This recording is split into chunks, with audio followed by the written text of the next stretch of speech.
Alright guys, welcome to another video. Today we've already posted two videos and this is the third for the day. And of course our participation has been a bit low. That's why we are still here with more.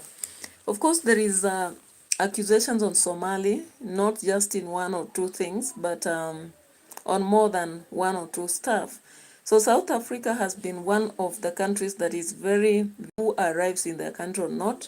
I think 1 week ago, we had people from Gaza who traveled all the way from Gaza to South Africa, and they had to spend almost a whole day in the plane, awaiting to be given orders forth. And later on, of course, the president of South Africa let them be, or rather arrive, and I don't know whether more will be placed on board to get to South Africa.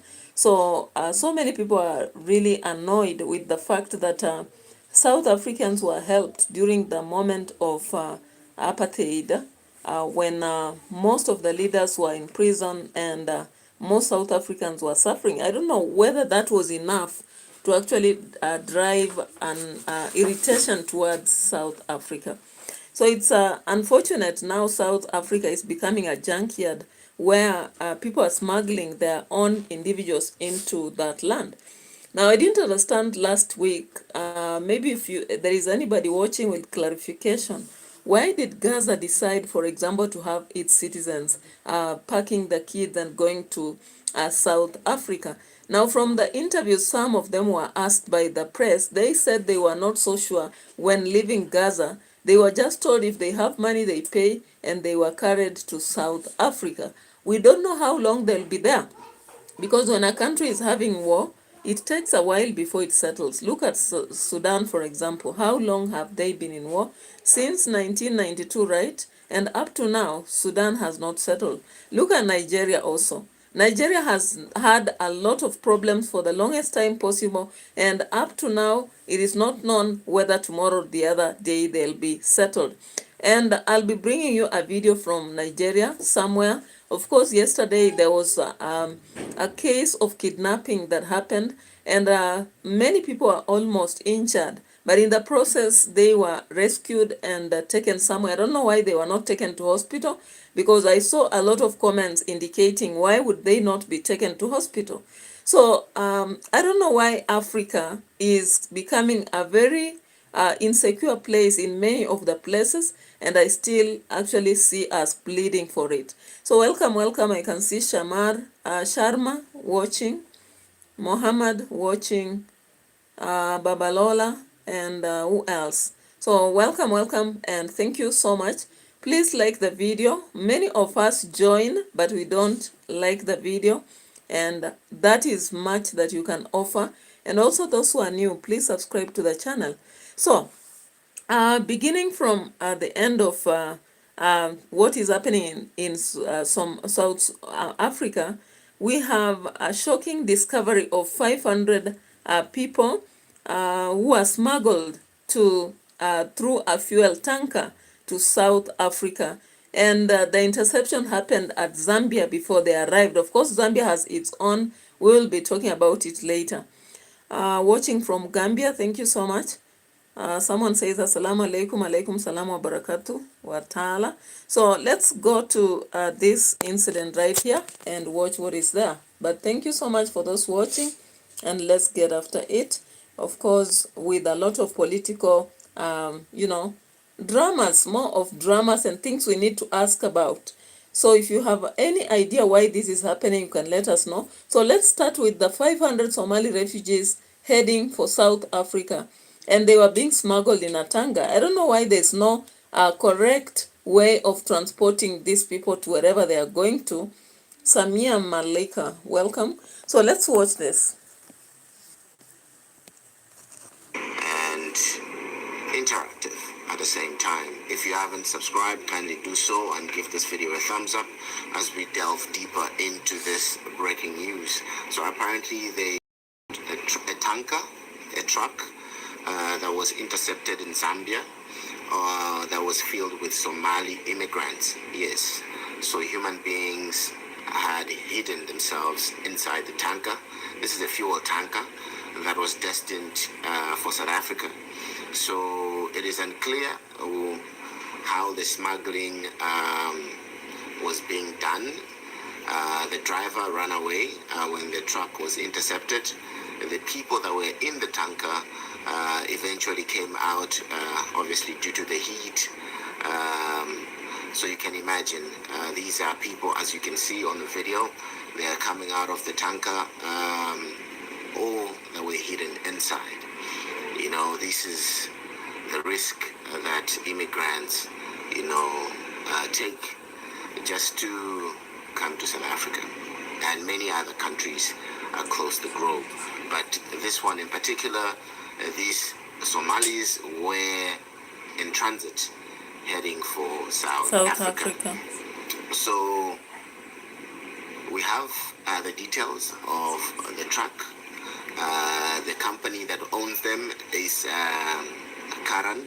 It's a fuel tanker company, and it was intercepted in Kapiti, Mposhi, central Zambia, to be specific. And while the driver has run away, the authorities are yet to make a statement with this development. So let us watch and hear. All these, so it was very hot, and others have died just there inside the tanker. All these are Somalians from Somalia. They came all the way from Somalia.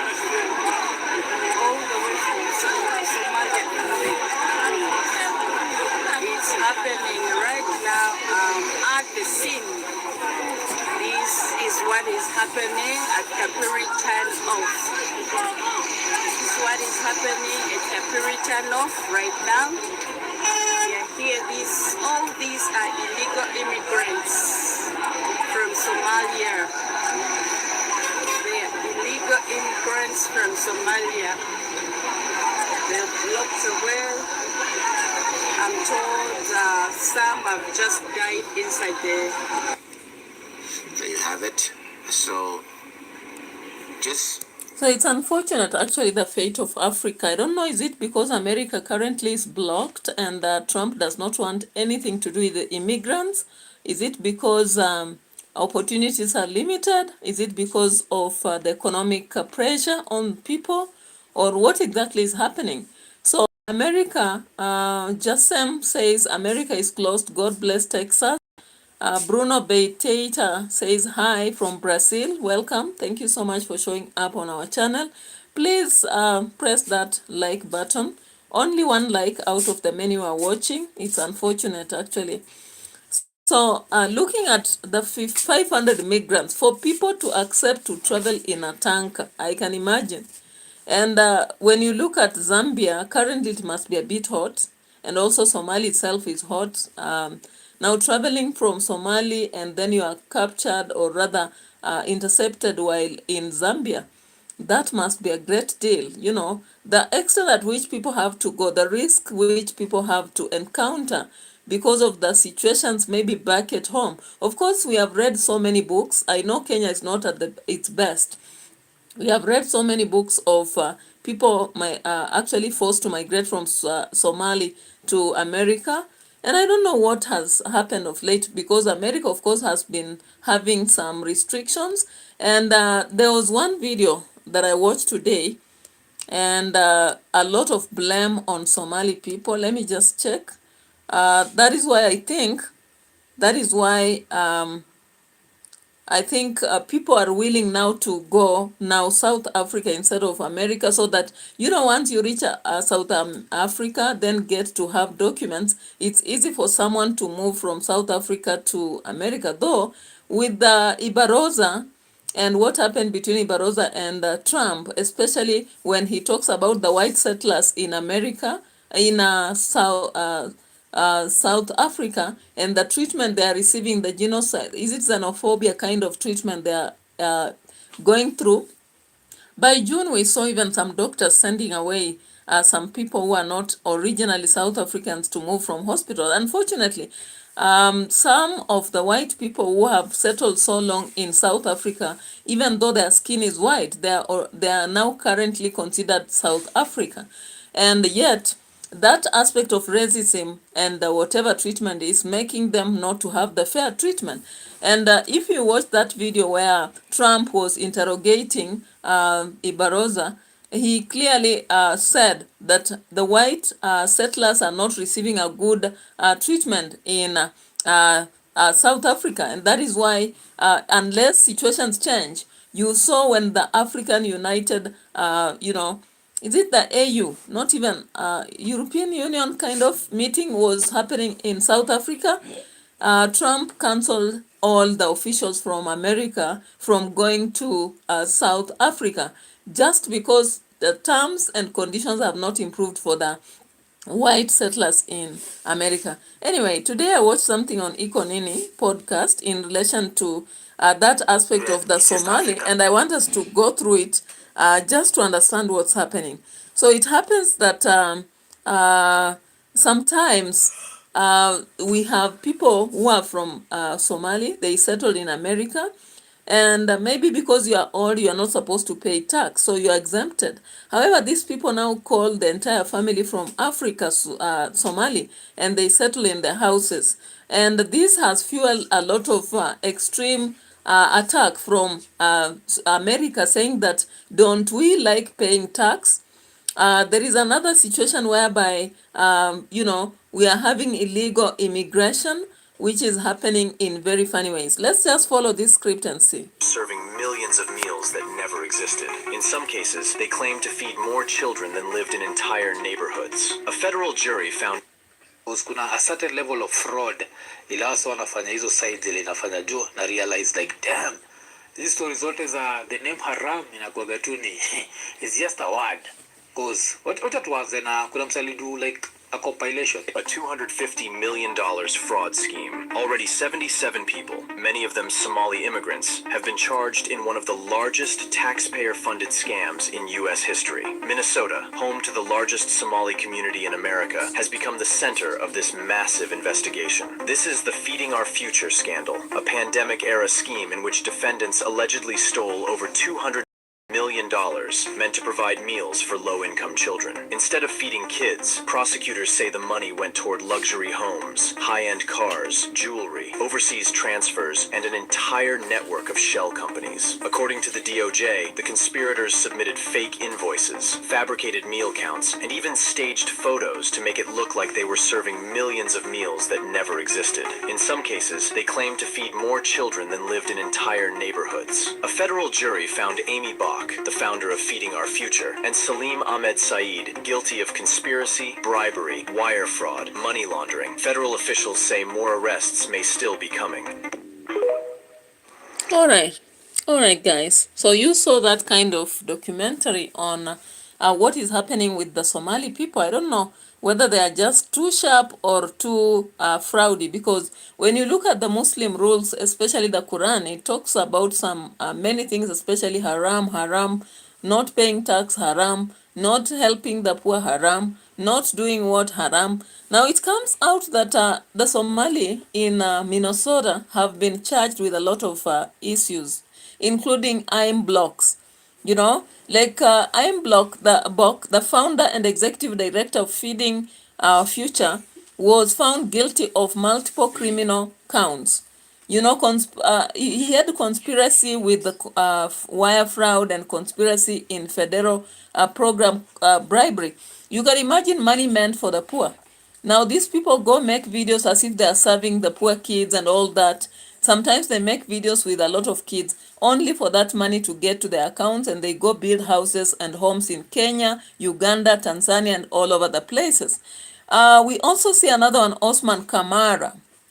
Osman Kamara, Police grocery store owner and 77th person to be charged in the case. 77th, can you imagine? He is accused of fraudulently claiming to serve 1,000 meals a day, 7 days a week, and stealing over $1 million. US dollars. Hey, people are making money out there, I'm telling you. The third person is Haji Osman Salad, Shamak Isa, and Hatra Abdi. They all pleaded guilty to have taken roles in the scheme of stealing money for the poor. Salad fraudulently received about 11.5 US dollars million. Imagine. And Isa received about 3.5 million US dollars, while Abdi received 3.4 million US dollars. We also have Najmo Ahmed, a Minneapolis woman who pleaded guilty in also participating in the scheme, then conducted laundering over $1.3 million in funds. Hey, no wonder these people have money all over the place, left and right. They live a poshy life. They can conduct big businesses within a short time. They can maintain their stock all the time. So Ahmed Chedi, also a Minneapolis man, pleaded guilty of wire fraud and money laundering after fraudulently receiving 7.2 whooping million US dollars. Are you getting that? And that is just a list. Maybe if you check into lists, you can get more and more. I don't want to go into the entire story. But guys, what is happening? Now, there was a recent video, somebody shared a video, and there was a more of a complaint. Now, this one ruins the name of most Somalis. Maybe all of them are not like that. But when they say one fish is rotten, they would say the entire fish is. So let's look at this. Minneapolis, Minnesota, and widespread immigration fraud with the community from Somalia. Yes, apparently U.S. Citizenship and Immigration Services Director Joseph Edlow has revealed widespread immigration fraud among nearly half of the Somali community in Minneapolis. Now, he says this involves forged documents, fake marriages, missing employers, and non-existent businesses that sponsored them, profiting off taxpayer-funded incentives. So basically, in layman's terms, half of the Somali community in Minneapolis, Minnesota got here by fraud. That's according to Immigration and Customs Services here in the United States. And they did things like make fake marriages, forge documents overseas before they got here, fake employers and sponsors, and they got benefits from the federal and state government. And Their dollars. All right, hello, Himan Shapul. When you say hello and you see I'm still busy, wait, because I'm dealing with another. The focus for me is basically what I'm doing. Then now I can come back to comment on you. So Himan Shapul, hello. So let me focus on what I'm doing. And there was still another one who did another video to show what is happening for the Somali people, and this becomes a boom kind of. That is why we have a lot of these people building in Isili, and not just Isili, like every town in Kenya they are doing a lot of stuff. So I listened the other day, there was a guy who was being asked why they get to move so fast, and the theory he gave was not adding up. I've just forgotten his name, but he was an interview, and he was saying that when you look at the people who come from Sudan, like he was saying that the people from Somali have an extra focus. They are risk takers. They kind of go into it, but I was not getting it because you have to go to it with cash. You can't just do it without cash, right? So let's focus on another source of information right here. Here's what Asa Farhan Hassan did. She got her Somali neighbors in Minneapolis to sign their kid-ups for autism treatments when they didn't even have autism. She then filed Medicare claims that said the kids were receiving treatments, and she gave kickbacks to the families up to $1,500 a month each. She ended up filing like $14 million in fake claims, and she also did another $500,000 in fake food bank claims on a food program. She went nuts with the money, including buying herself real estate in Kenya. So Kenya is the real hub. Now that we don't have vetting for the visitors, I'm telling you, someone just said the other day that if we are not careful, Kenya is becoming a country that will be over-dominated by the Muslim religion, because of course most Somalis love that religion. And of course, if we are not again careful, we will be working for them. And look at how they harass our people, and they go to, let's say, Qatar, Saudi Arabia, and all over the place. And again, when they dominate an area, they don't want a mix. They want basically them and them. They can't go to a shop of a different person and buy goods from there. That's reality. We like it or not. So it's actually a situation that our president has put us into, a very, we can call it siege, because for him he's saying there's no voting, because he knows he has to replace the Kikuyu, or rather the mountain votes, with Somali. And of course, from information, a lot of Sudanese people, Somali, Rwandese, and even I was told there is another group that are really coming full-time in Kenya, and of course they are registering now. They'll become citizens, and once they are citizens, they can easily acquire property and settle in Kenya. Woe unto us, but it is what it is, because in Kenya they say money speaks, nothing more.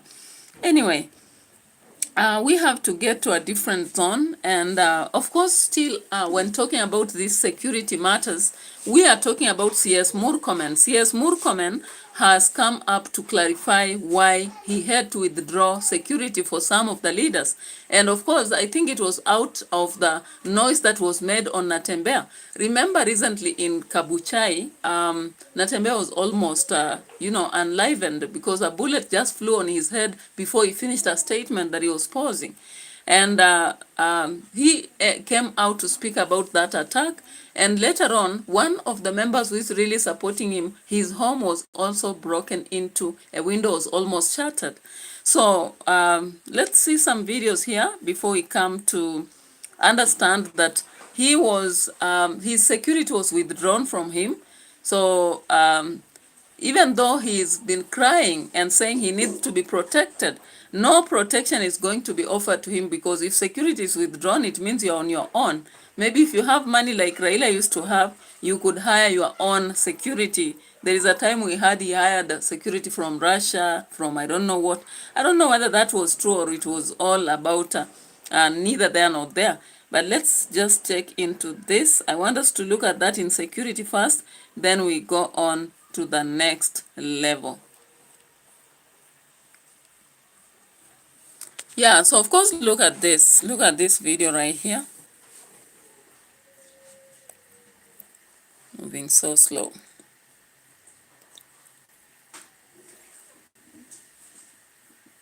Why is it taking so long?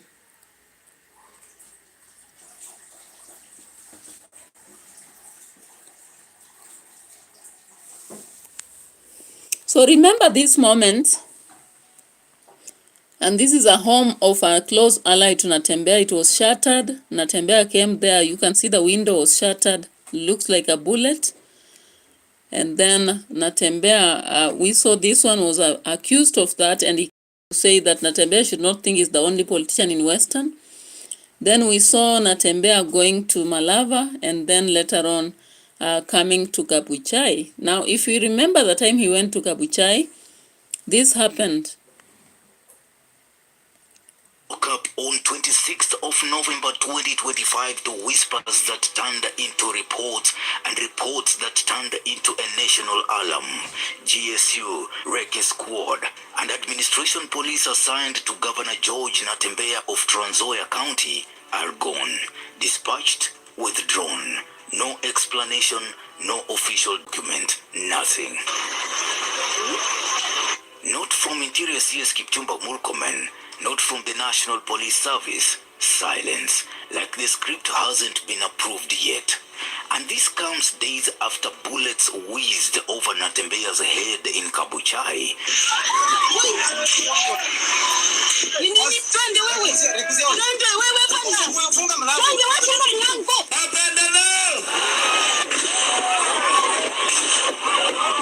And hours after his allies accused powerful political figures of engineering the violence. This isn't just about security, it is about optics, and optics in Kenyan politics are never accidental. True, optics in Kenyan politics are never accidental. They are well planned with a scheme, with an intention, and all that. So let's get to look at what CS Murkomen has shared in relation to releasing the security for this man. Here he speaks. And do you agree with what he says, or do you even understand what he says? Let's see. To disrupt the election campaigns. Speaking in Kasipul, where he held a security meeting, Murkomen said the withdrawal has affected leaders from across political divide and adds that if the officers are found guilty, then they will lose their jobs. The CS has also warned leaders against hiring goons to disrupt the by-elections, saying they will take firm action against the planners, transporters, and goons themselves. Murkomen has also dismissed claims that security agencies have taken a partisan position against the mini-polls. Some of these police officers have been found in the middle of goons, facilitating goons, transporting, hiring, and it's not enough that they have been withdrawn. Their disciplinary action will be taken against them, and if the charges are proven, they will lose their jobs. They will be relieved of their responsibilities within the National Police Service. So it's not enough even to complain that they have been withdrawn. That the Commission still has the mechanisms to take action against any reported electoral malpractice. The Elections Code of Conduct Enforcement Committee is in place, and it will remain active until we complete the elections and until the candidates who win successfully are sworn in. All right. So remember, before the real moment of election, we kept hearing people complaining, raising concerns over IBC and all that. Is this a move to make sure that these people cannot have power to actually cause drama, or rather protect their votes, as we had heard from Gachagua? Of course, Gachagua doesn't have the protection of the government, but he promised to camp in Bere and make sure that everything goes as expected. Now, Natembeya was from Malava alongside his closest ally, who is Eugene Wamalo. And on the other side, we had also Halwale supporting him. Then we expect Mudavadi and Wetangula to be on the other hand alongside Farouk Kibet right there. So I'm not so sure about what has happened, but it's a dangerous move that has been conducted, because we are looking at what happened the other day in Kabuchai. Pepe Mamado, welcome from Senegal. Thank you so much for showing up, and I appreciate. All right, so let's see. The drama, of course, if we look at what happened on, was it Thursday? No, not Thursday. It was Monday, possibly. But now we are in multi-party democracy. I'm looking at, I think it was Tuesday, right? So it was Tuesday or Monday, around there, when Gachagua went to Narok. And you remember, he had been blocked all the way on the roads, but he had to use his own way to get to the Narok itself. And we saw the disappointment of most of the police when they realized that he's already there. And being somebody with some cash, he had put on a bulletproof jacket and a bulletproof headgear because of what had happened to his friend Natembeya in Western. And of course, we'll be getting him talking about it. But meanwhile, let's listen to this. Dispatch to the targeted battleground areas of Magarini, Malava, and Bere North through compromised presiding officers. This strikes at the heart of electoral integrity. Fourth, we have seen extended and illegal campaigns conducted by regime agents well beyond the official campaign. Yeah, to us and to the people of Kenya, the IBC is totally compromised, and we are happy that this has been confirmed this early, because had this not been confirmed this early, we could have duped Kenyans that they can supervise and spectate over the general elections. For the first time since the electoral history of Kenya, IBC has confirmed that they will be using uniformed officers and plainclothes officers. Those plainclothes officers is a tool for ballot stuffing.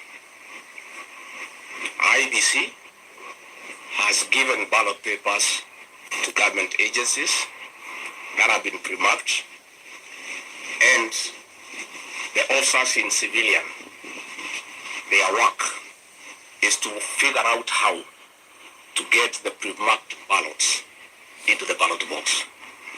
In Bere, for example, Bere North, 15,000 pre-marked ballots are being distributed now in a hotel 2 kilometers from Edu town, where Kindiki is supervising.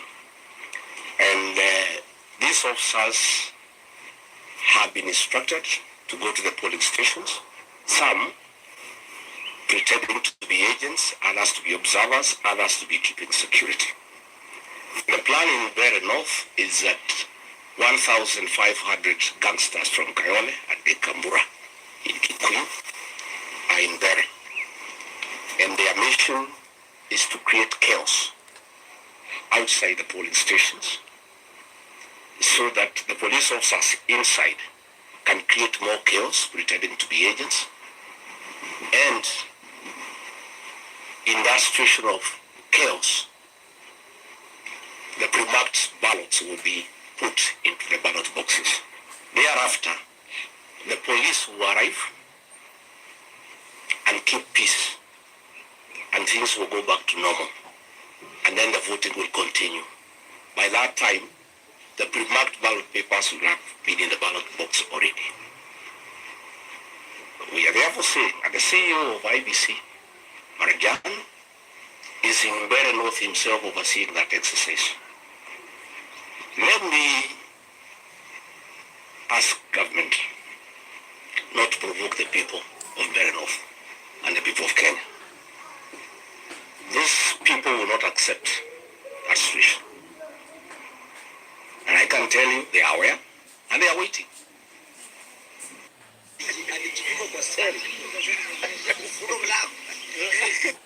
Ile demokrasia iprevail. Watu wapige kura kesho. Don't think you will come and intimidate our people. Kama si tunaona. Tunaambia watu wetu we've planned na tumepanga security ya kutosha. Security ya wananchi. Mambo ya vitu vingine tutafanya baadaye baada ya Seth Panyako amekuwa mbunge. But we are going to put our lives on the line to ensure that the will of the people of Malava is not subverted. Jana wame withdraw security ya Governor Natembeya. Tungependa kukashifu kitendo hiyo kabisa. Why withdraw something which is a constitutional right to a governor? Governor Natembeya is entitled to have his security. But I want to urge Governor Natembeya, usikuwe na wasiwasi. Wengine wetu sisi wakina Rigathi, they withdrew our security long time ago. Na bado Mwenyezi Mungu anatulinda. So whether you withdraw the security of Governor Natembeya or not, the people of Malava are going to... All right, so that is it. The fear for Magarini, Malava, and all other electoral places, it's so scaring. But anyway, it is what it is. Kenya is Kenya, and Kenya is Marwa, as they always say in Luo.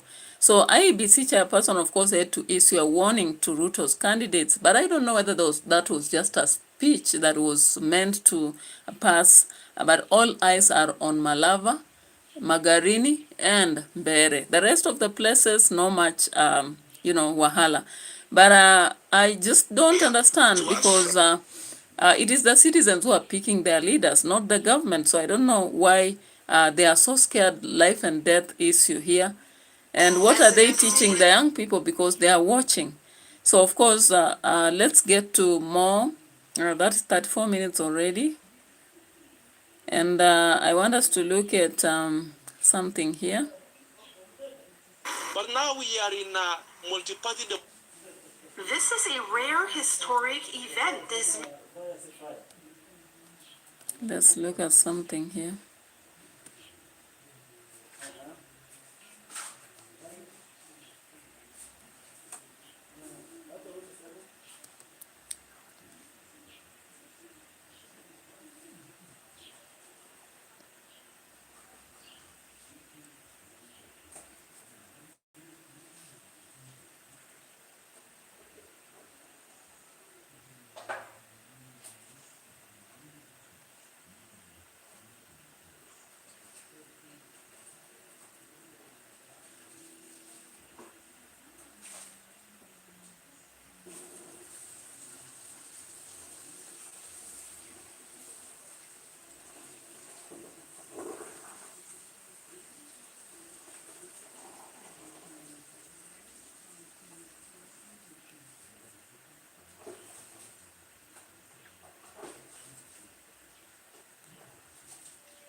Anyway, I can't get the video I was looking for, so I just have to move ahead with other things. And if I get that video, I'll be coming back to this. So let's look at the situation of Tanzania. So Tanzania has been in the limelight for the longest time possible, but currently, of course, we've seen the cancellation of independence celebration in Tanzania as they plan to actually just have the renovations or mending of the places that were destroyed during the moment of the demonstration. So let's look at this. And still in Tanzania, Tanzania has cancelled next month's Independence Day celebrations, slated for December 9th, in a move widely seen as a response to reports of planned nationwide demonstrations against the controversial re-election of President Samia Suluhu Hassan. This development comes as a senior member of the U.S. Senate Foreign Relations Committee, Senator Jean Shaheen, intensifies calls for an independent international investigation into the post-election violence that left several people dead. And in an exclusive interview with KTN, Chadema's head of the information, Gava Lienda, dismissed claims by some government officials suggesting the opposition parties involved in organizing the protests. Serikali inatamani kuihusisha Chadema na maandamano, kwamba Chadema ndio wameandaa maandamano, lakini maandamano yale hayajaandaliwa na wanachadema. Hayajaandaliwa na wanachadema. Maandamano yale ni ya wananchi wenyewe pamoja na wanaharakati wa kudai haki na demokrasia kwenye nchi yao. Ndio maana mpaka tunakwenda kwenye uchaguzi ulioitwa uchaguzi Oktoba 29, Chadema haikutoa tamko lolote la kuhusu maandamano. Halikutoa. Hakuna kiongozi yoyote mkuu wa Chadema akasema Chadema wanachama wote twendeni barabarani Oktoba 29. Hatukufanya hilo jambo. Lakini tunaona kabisa, ukisikiliza kauli za viongozi wa serikali, ukisikiliza kauli za viongozi wa vyombo vya ulinzi na usalama, unaona wanatamani kuihusisha Chadema na maandamano ya Oktoba 29. Sasa hivi kuna maandamano mengine tunasikia yanaandaliwa ya Desemba 9. Chadema mpaka sasa, kama ambavyo kabla ya uchaguzi hatujasema kama tunaunga mkono, kama tunapeleka wanachama wetu barabarani hiyo Desemba 9, siku ya uhuru wa Tanganyika.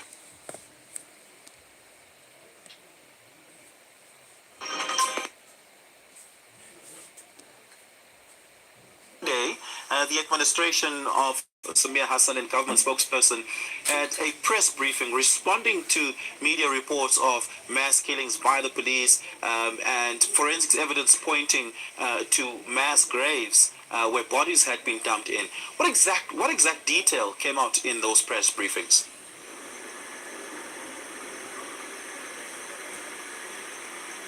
Well, many independent human rights organizations and opposition members of Tanzania have said that there were thousands of people who were killed in the post-election violence that happened at the end of October.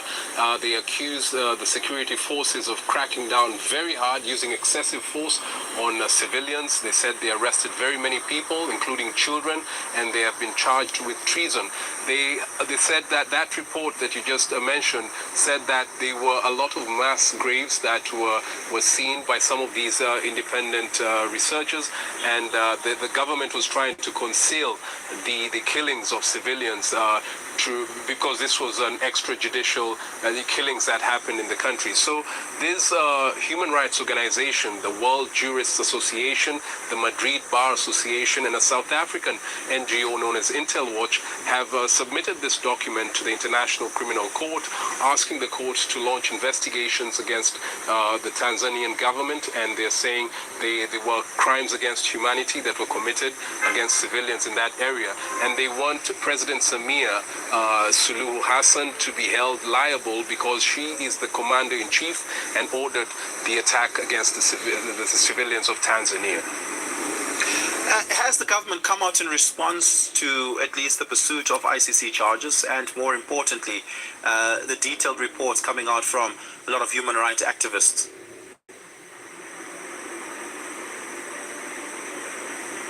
No official report from the government yet, response from the government yet, but earlier the government said that these figures of the deaths of civilians was grossly exaggerated. They said they were still carrying out their own investigation and will reveal the exact number of people who died. They also denied the allegations of mass graves and said that they are people who are working for foreigners who seem to be keen on having Tanzania having some unrest. They're saying this is not true, and they're saying they're carrying out their own investigation. So people are still waiting. Leaders of the main opposition party, Chadema, have said that they have proof about all these atrocities that were committed against civilians in Tanzania. They said they were people who were filming using their phones, and they have submitted that as evidence to United Nations and other international rights groups so that proceedings can be taken and people who are found guilty can be prosecuted. During the protest, Chris, President Samia Hassan had said, and the government at the time had said, that a lot of the protests that were unfolding were sponsored by external forces, and that the protesters... All right, guys, so that is the Tanzanian status. Of course, ICC is probing into the post-election situation that happened in Tanzania with violence and mass graves. And of course, what was so traumatizing was what happened at Mwananyamala Hospital, where it was indicated some doctors were afraid of even sharing their names, but they were giving details of people who were taken to the morgue when they were not yet dead.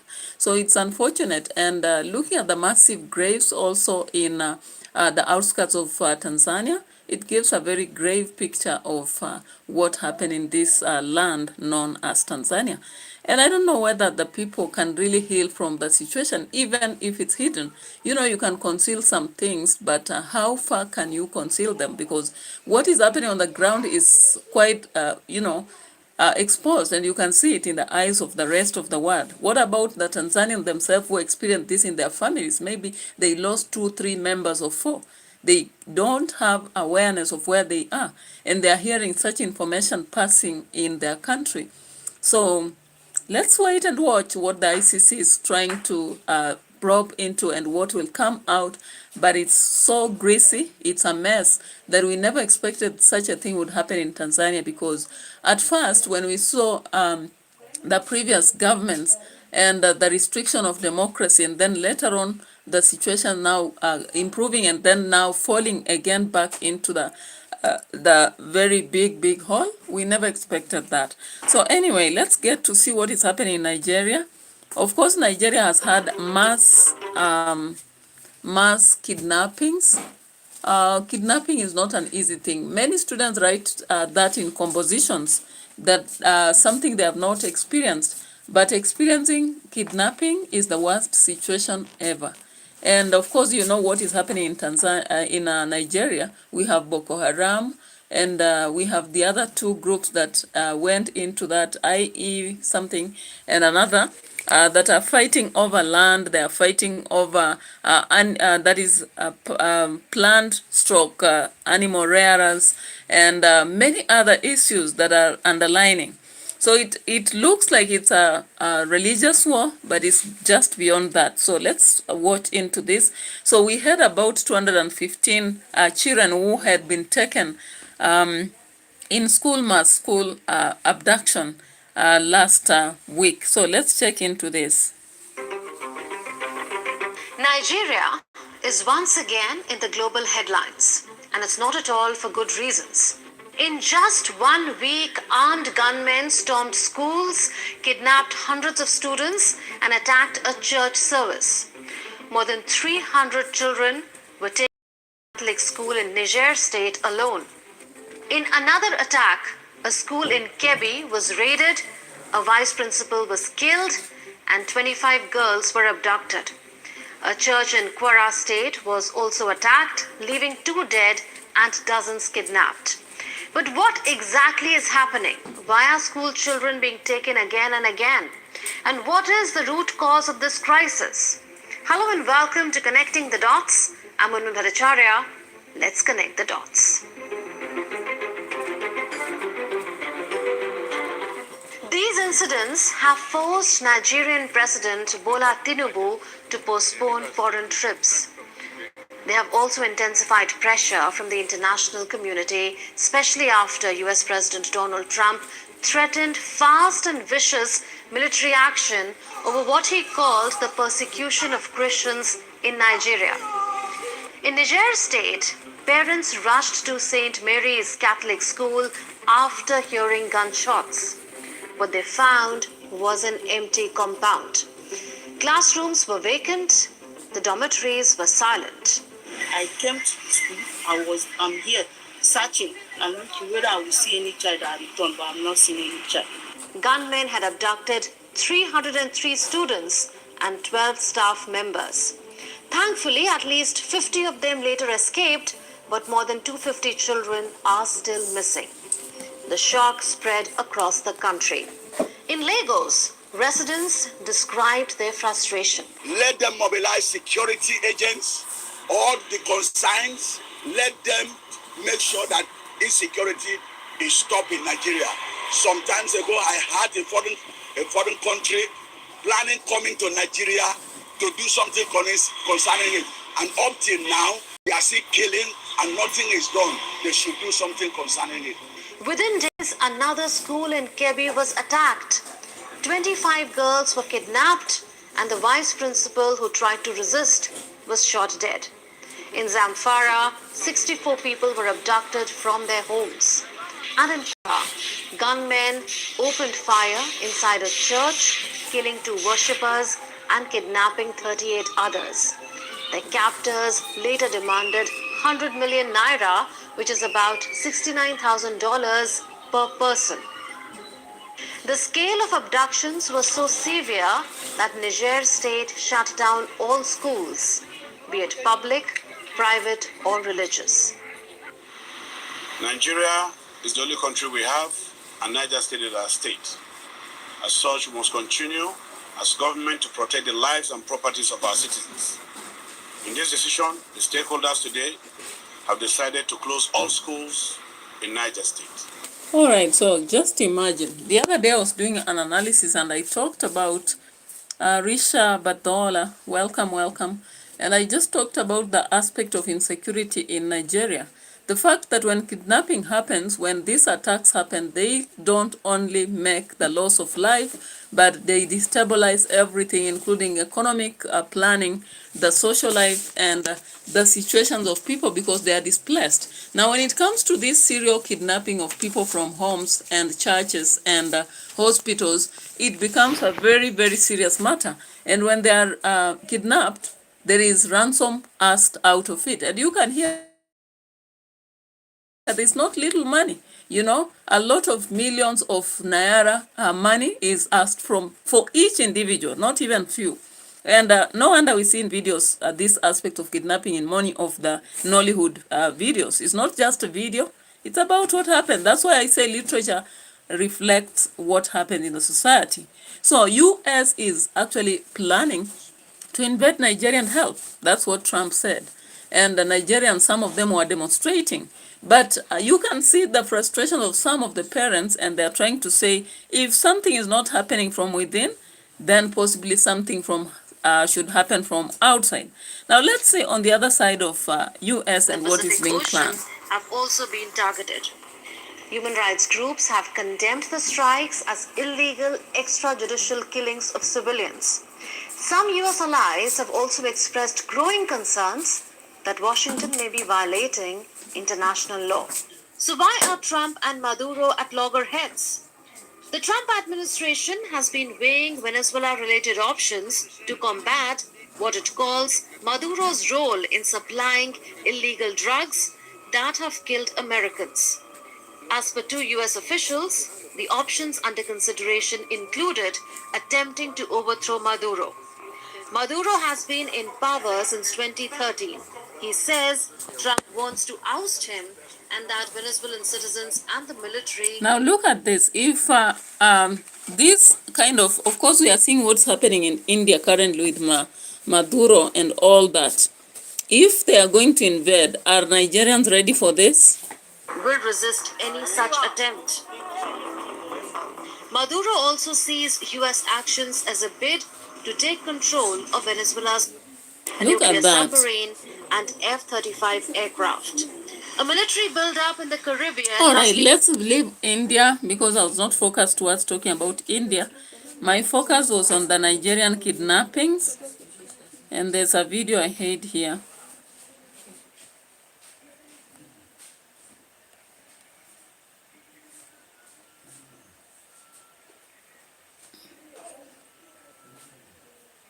Where is this?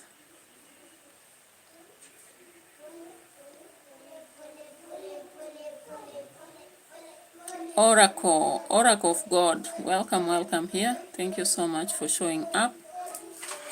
Hello.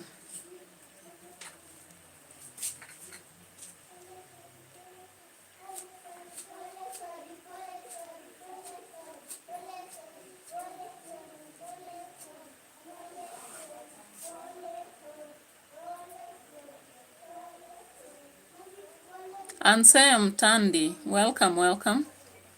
There's something I'm looking for on Nigeria before I come to Mutise. But if I don't get it, at least I've shown something already. It happens.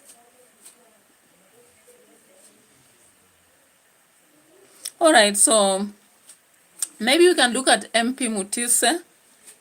MP Mutise has had a lot of violence experience in Ukambani. And of course, yesterday we saw him complaining. Was it yesterday? That Muli Mutise's group had attacked him. I don't know how true that is. You know, for politicians, the next option is always to think of the opponent or rival. So let's see here. His car is burning down, guys.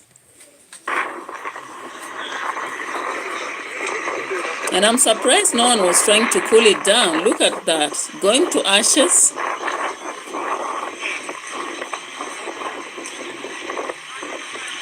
My goodness.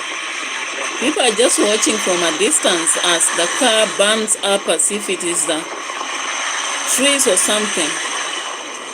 Even the passerbys are just passing, going their way. So Mwengi Mutise, of course, if you remember, is the one who brought the aspect of impeachment of Gachagua into parliament. And of course, we remember he was sponsored, then he pushed it to success. So recently he was attacked in Ukambani. We saw the vandalization that happened. And now this. So that is how, at the level of, I don't know whether it's unexpected violence or whatever it is, but that's exactly what is happening right there. And of course, away from that, there is so much to talk about. I'm just bringing something else away from what we've seen right there. Uganda, of course, Uganda has been also in the limelight. We saw Jagulanye experienced a bad moment on his way to campaign. So let's just check on that, and then we'll be coming back to this.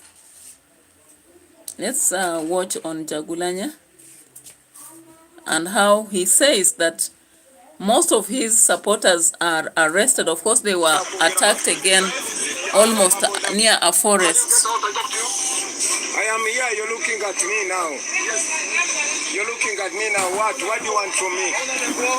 You are live on camera. You're a police officer. Do you have a watch? Do you have a watch? What do you mean? What does the electoral rule say? What am I supposed to campaign? Are you crazy? You blocked the road. We are in the middle of a forest. Now, I'm questioning you. We are following the electoral rules. Are we together? What are you talking about? What am I supposed to campaign? You blocked. Are we campaigning now? We are in the middle of a forest. I want to understand. We are in the middle of a forest because you blocked the road. This is the route you chose. Are you crazy? You blocked the road. You blocked the road yourself. You blocked the road and here. Anyway, what I'm saying, I'm the moral commander.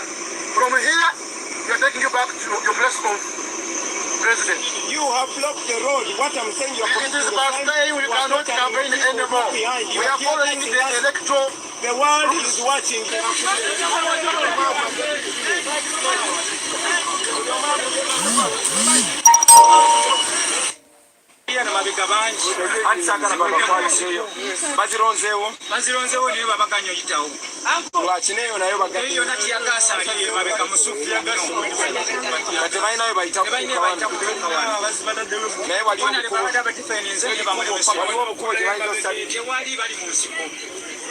So you realize that Robert Nyagulanyi's group was ambushed near a forest, and their vehicles were told to return to where they came from, indicating they were violating the rules about campaigning time. They are not supposed to campaign at night.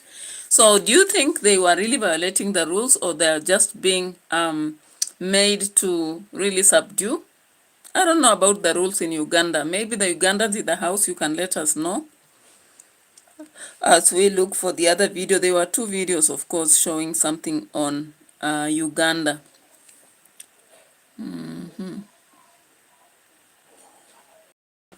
So later on, of course, they reported that 300 of their people were arrested. Presidential aspirant Bobby Wine says security forces have arrested hundreds of its supporters attending campaign rallies of its candidates. The arrests took place as Wine campaigned in Kampala and Mukono districts, 2 major opposition strongholds, the National Unity Platform party spokesperson said. The police spokesman accused Wine of leading an illegal procession and that security forces intervened to restore order. Wine, whose real name is Robert Kyagulanyi, is challenging President Yoweri Museveni for the 2nd time. He came second in the 2021 vote. Uganda will hold a general election in January 2026, with voters picking a new president and more than 500 members of parliament. If he wins another term, 81-year-old Museveni would extend his 4-decade rule by another 5 years. Bobby Wine has accused security forces of blocking and dispersing his rallies. There has been no word from the Election Commission. All right, that is it for Uganda. I want us to get back to this Nigeria aspect. I was looking for that video and I think it's just somewhere.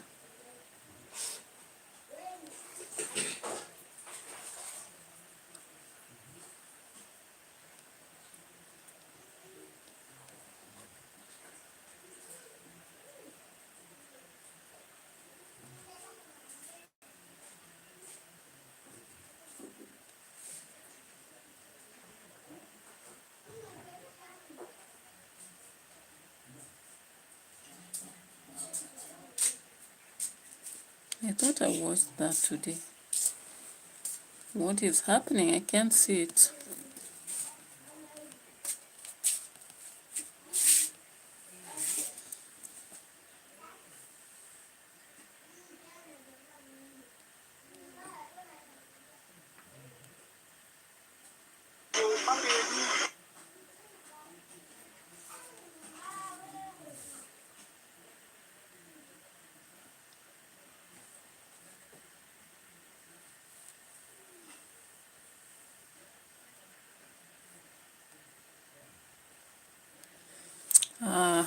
It has been impossible to get to that.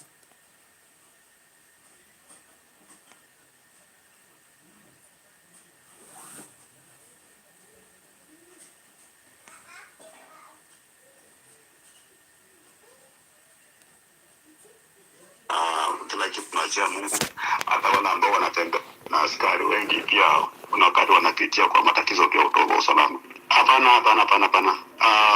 Najua hii serikali nafikiri natapatapa sana. Mimi sio mtu ambaye niko obsessed.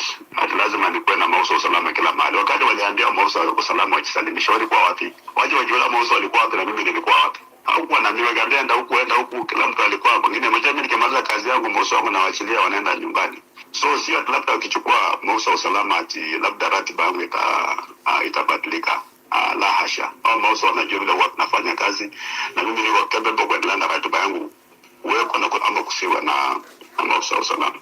Kesho katika jumla nimesema tu ile challenge ni kwamba wanataka kututishia kimaisha. Wacha tuende kule, Wakenya wataona vile nitafanywa.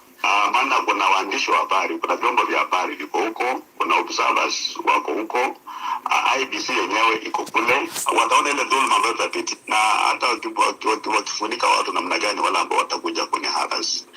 Wakenya watajua tu kwamba Natembea na kuwa harass na serikali na serikali.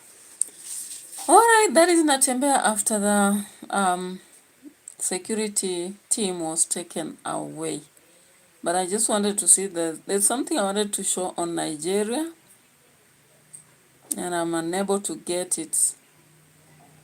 But it's quite unfortunate, actually. It's something, one of my prayers is that Nigeria should get back its peace for the safety of the girls who are being kidnapped left and right, because it's not right for them to go through the experience they are facing right there. And it's quite unfortunate. Actually, they feel trapped. Unfortunate. I saw that traumatizing video of the people who were captured in Ethiopia, not Ethiopia actually, but Nigeria. And I'm trying to get it. I don't know what happened to the video that I saw. Yeah. After they were captured, actually, there is a how they fought to be free, or rather they were rescued, if I may say. So let me try and see whether I find it.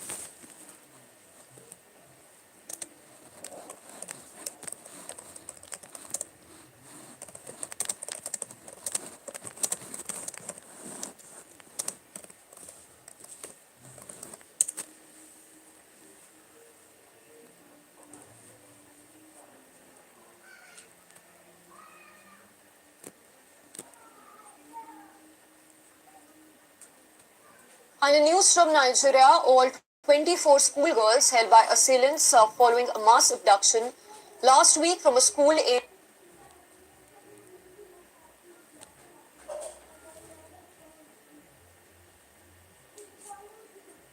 instability are pushing hunger to unprecedented levels in north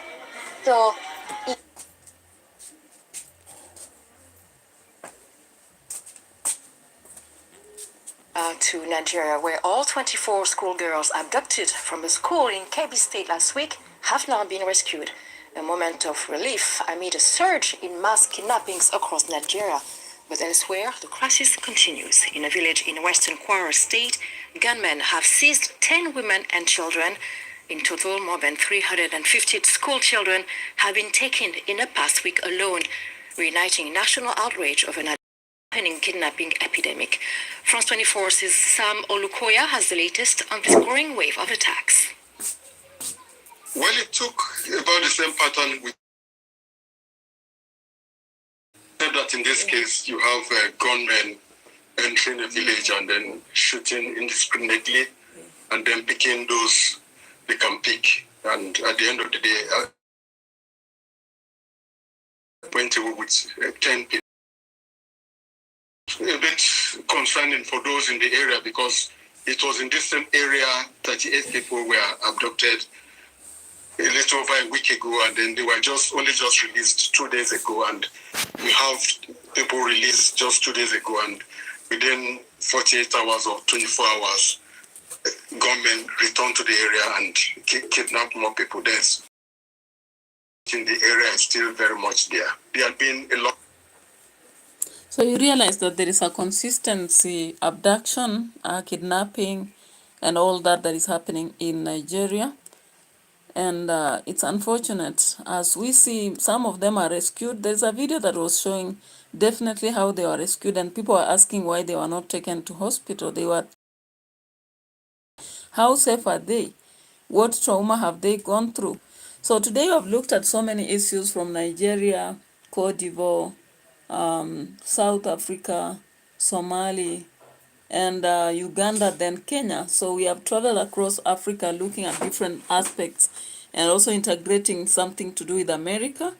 So I hope we really explored a lot and showed concern over different areas and different matters. I really appreciate your support and presence all this time. Thank you so much. Keep it real. Of course, tomorrow we have the elections to share what is happening. And of course, we see the insecurities in Kenya are growing high. And I saw another video about Ethiopian security invading Kenya. I don't know where it went, but there was such a video. And I was wondering why this would be happening at the moment when elections, the by-elections are ongoing. There was such a video, but it just disappeared. I can't see it anymore. Was it Sudan's or Ethiopian? Yeah, so we will continue sharing more and more and understanding what happens around us. Of course, I have one video left on Live Saga TV. Keep it tuned. Bye-bye for now.